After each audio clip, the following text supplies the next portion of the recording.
This is the story of Rohan, a 10-year-old boy who often felt lonely. One day, when Rohan went into his house's storeroom, he found an old robot covered in dust.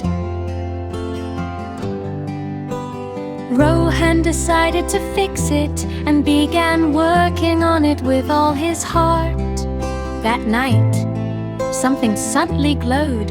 The robot's eyes filled with light.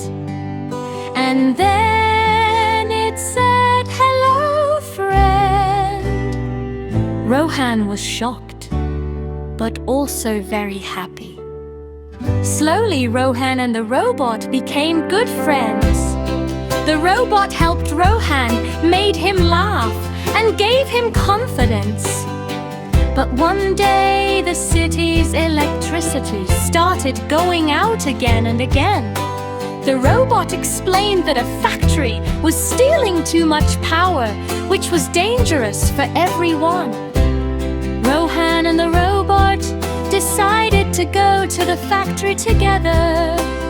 There, the robot used all its energy to shut down the system.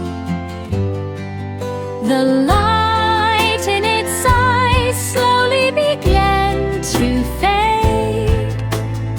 Rohan cried, holding his best friend tightly. In the morning, Rohan found a memory chip in his hand, and on it was written, "True friendship is the real power." And from that day on, Rohan was never alone again.